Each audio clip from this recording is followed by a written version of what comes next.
దేవుడు మనకిచ్చిన ఆయుధాలు గొడ్డండ్రా, పోటకత్తులా, లేకపోతే తల్వార్లా, ఏ విధమైన కత్తులు ఇచ్చాడు, బాణాలు ఇచ్చాడు, బరిసెలు ఇచ్చాడు, విల్లంబులు ఏమి ఇచ్చాడు మనకి దేవుడు?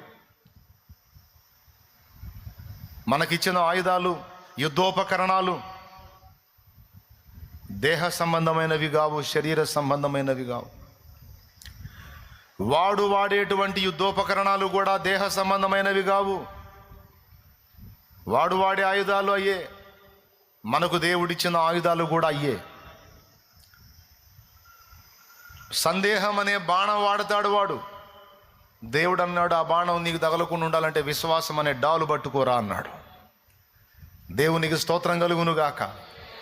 సందేహం అనే బాణం వాడు వదిలితే విశ్వాసం అనే డాలు పెట్టి కొట్టేసేయమన్నాడు. డాలు నీ చేతుల్లో ఉంటే 100 బాణాలైనా సరే నువ్వు ఎదుర్కోగలవు, కానీ డాలును పక్కన పెడితే నువ్వు అవుట్. ఏమైనా అర్థమైందని నేను చెప్పింది? వాడు ఉపయోగించే ఆయుధం, వాడు ప్రయోగించే బాణం సందేహము అనే బాణం. అంతా మైండ్ నిండా అనుమానాలే. ఇదేమైద్దో, అదేమైద్దో, ఇది జరిగిద్దో, అది జరిగిద్దో. ఇంతసేపు నిలువు మోకాళ్ళ మీద మోకాళ్ళు లాగిందాక, నడుములు లాగిందాక ప్రార్థన చేశారు కదా. ఈ ప్రార్థన నెరవేరిద్దో లేదో, అద్భుతం జరిగిద్దో లేదో అనుమానం. ఈ ఆలోచన నీకు రావటమే వాడు నీ మీద బాణము ప్రయోగించటం. నీ మనసులోకి నీ మనసు మీద వదులుతాడు వాడు. ఈ బాణాలన్నీ నీ మనసు మీద వదులుతాడు. అనుమానపు బాణాలు, సందేహపు బాణాలు. వాటికి విరుగుడుగా దేవుడిచ్చిన ఆయుధము, యుద్ధాయుధము పేరు డాలు. డాలు ఏమా డాలు? విశ్వాసం అనే డాలు. నేను ప్రార్థించాను, నేను మొర్ర పెట్టాను, మోకాళ్ళుని శ్రమ నొంది కూడా నేను ప్రార్థన చేశాను, ఉపవాసముతోనే మొర్ర పెట్టాను.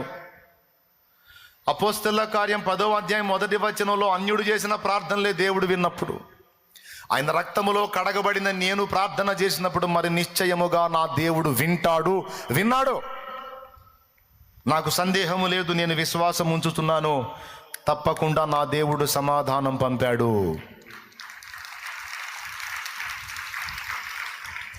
ఇది పలకాల్సిన మాట. మన మనస్సులో వాడు వదిలిన సందేహ బాణానికి నీ ప్రార్థన వినబడిందా?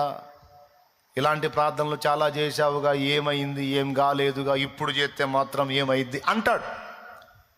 ఇది నీ మనసులో నీకు వచ్చిన ఆలోచనలాగా ఉంటుంది. ఒట్టిదే వాడు వదిలిన బాణం అది. వాడి పేరే అపనింద పిశాచం, అనుమాన పిశాచం. వాడు వదిలిన బాణం అది.